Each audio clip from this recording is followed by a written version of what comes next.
Hello friends, Jack Sullivan here. Tonight I want to take you on a journey through some of the most unsettling experiences from my military days. These are not your typical ghost stories. They are the echoes of past horrors, whispers from a time when reality and the supernatural seem to collide. Before we dive in, if you enjoy these tales of the macabre and mysterious, please hit that like button and subscribe to my channel. It helps me share more stories from my past. Now settle in, turn down the lights, and let's begin.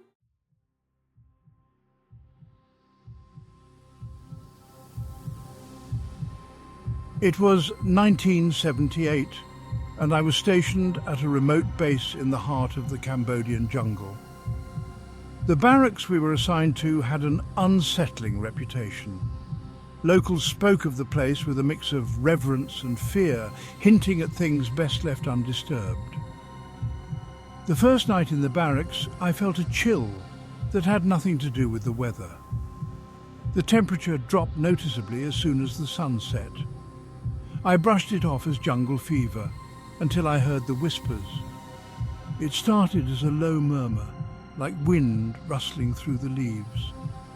But as the night deepened, the whispers grew clearer, more distinct.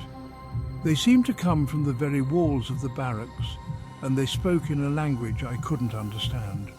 Every night the whispers grew louder and more insistent. I tried to ignore them, but one night I saw something I couldn't dismiss. It was a shadow moving unnaturally fast. Its edges blurred as if it was struggling to maintain form. It stopped in front of my bunk, and I felt an icy hand grip my shoulder. I turned around, but there was nothing there.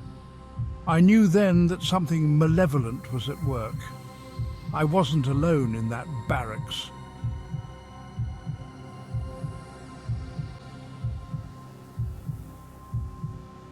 Fast forward to 1982, during a deployment in the arid desert of Iraq.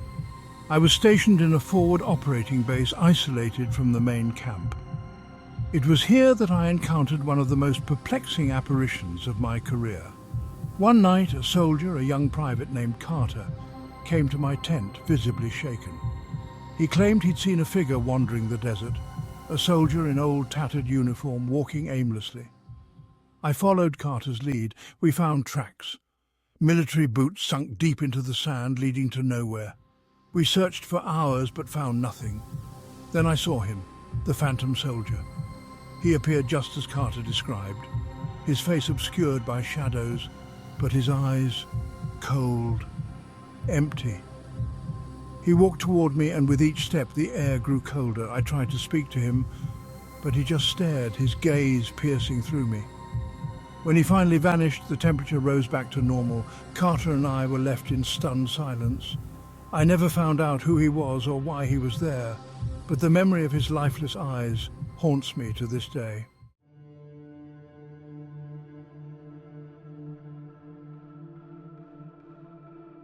In 1986, while stationed in a small village in the Philippines, I came across an artifact that would bring nothing but misfortune. It was an old, intricately carved statue, which we discovered in a hidden cave. The locals warned us against taking it, speaking of curses and vengeful spirits. We ignored their warnings, thinking it was just superstition. As soon as the statue was brought into our base, strange things started happening. Equipment malfunctioned, and soldiers fell ill with no clear cause. Then came the nightmares. Every soldier who had been near the statue began having the same dream, of shadowy figures and relentless haunting whispers. It was only when one of our team members, a young sergeant named Murphy, disappeared without a trace that we realized the gravity of our mistake. We finally returned the statue to the cave, but the damage was done. Murphy was never found, and the village was never the same.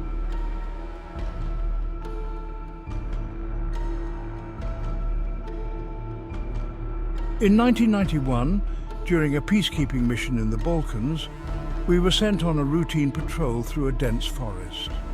But what started as a simple mission turned into a nightmarish ordeal. We lost radio contact with our base and became disoriented in the forest.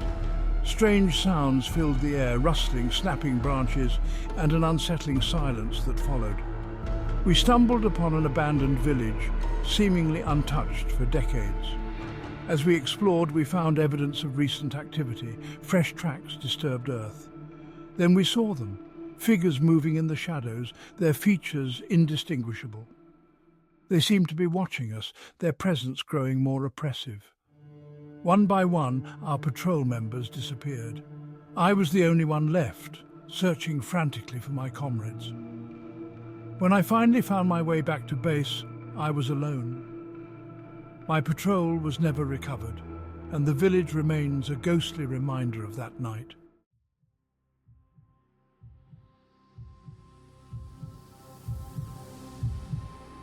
In 1995, while stationed in a conflict zone in Eastern Europe, we were tasked with clearing out an old underground tunnel system used during the Cold War.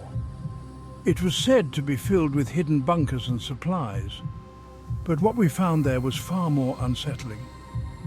The tunnel was damp and filled with a musty odor. We advanced cautiously, using flashlights to illuminate the way. The deeper we went, the more oppressive the atmosphere became. It was as if the walls themselves were closing in on us. We came across a series of old rooms, some filled with rotting supplies and others with strange symbols etched into the walls. The deeper we went, the more the temperature dropped. It was in the deepest chamber that we encountered something truly horrifying. A soldier, Private Wilson, saw a figure standing in the shadows. He described it as a tall, gaunt man with hollow eyes. The figure seemed to move with unnatural speed, disappearing and reappearing at will. We tried to communicate, but it only responded with a chilling silence. Wilson was the first to disappear. We searched for hours, but it was as if he had vanished into thin air. When we finally emerged from the tunnel, we were shaken and exhausted. The tunnel was sealed off and the area was abandoned. But the memory of that haunting figure and the inexplicable disappearance of Wilson has stayed with me ever since.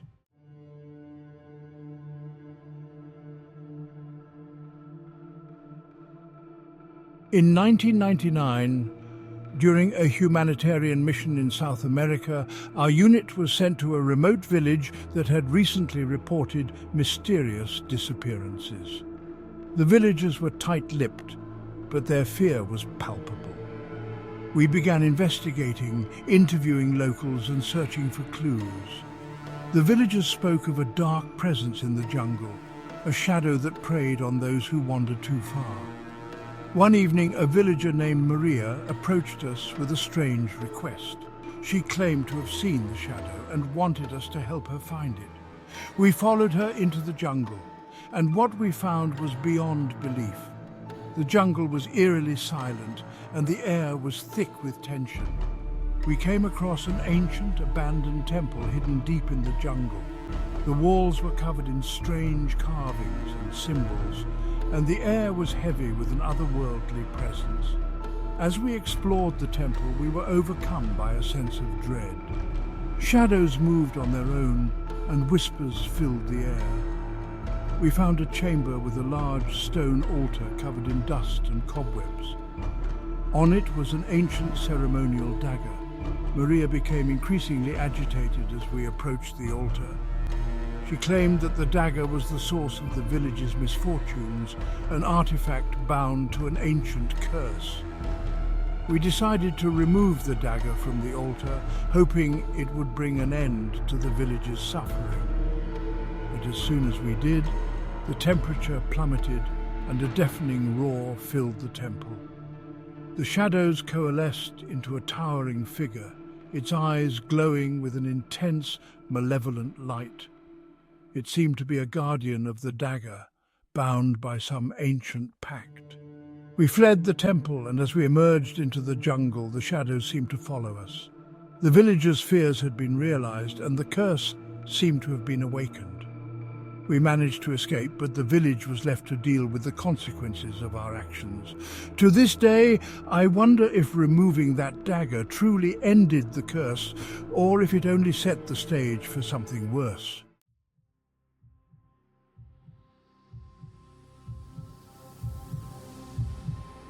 In 2002, during an assignment in the remote mountains of Afghanistan, we discovered an old military radio equipment cache. Among the equipment was an ancient radio that had been unused for decades. Curious about its history, we set it up to see if it still worked. To our surprise, it crackled to life, but the transmission was anything but ordinary. The broadcast consisted of strange, fragmented voices and eerie music. It seemed to be a message from the past, filled with cryptic warnings and anguished cries. As we listened, the messages became increasingly disturbing. They spoke of an old, forgotten military operation gone terribly wrong, resulting in countless lost lives. Then came a chilling transmission: "You are not alone, they are watching." The radio suddenly went silent, leaving us in a stunned silence. That night, strange occurrences plagued our camp: equipment failures, strange noises, and unsettling dreams. It was as if the radio had opened a channel to something otherworldly. We decided to dismantle the radio and bury it deep in the mountains. But the sense of unease lingered long after we left that place.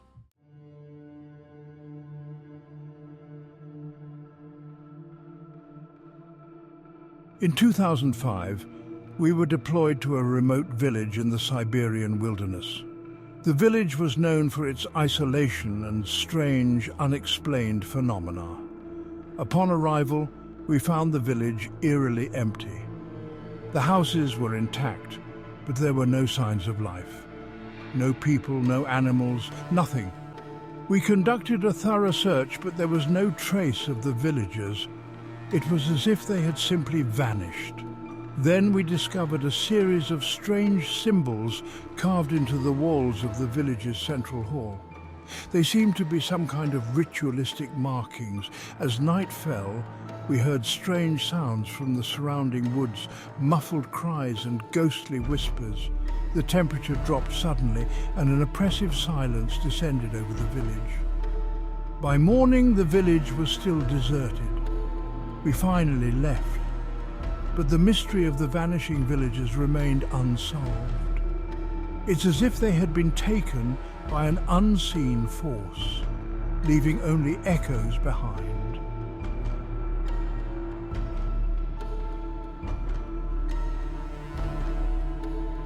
In 2010, while stationed at a high-security base in the Middle East, we had a new commanding officer, a man who was both charismatic and chillingly enigmatic.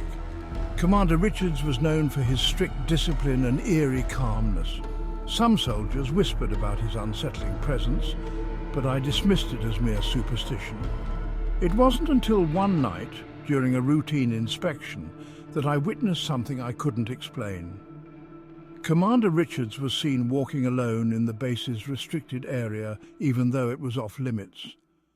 Later, I learned that he had been in that area for hours, but there was no record of him entering or leaving. It was as if he had vanished and reappeared at will. Rumors spread that Commander Richards was not entirely human, that he was a vessel for something otherworldly. Whether it was true or just a manifestation of fear, the unease among the soldiers was palpable.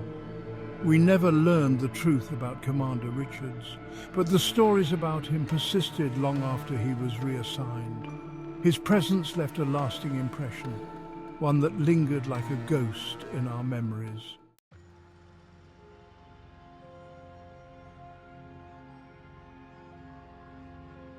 Those are just a few of the echoes from my past, haunting reminders of the thin line between the known and the unknown.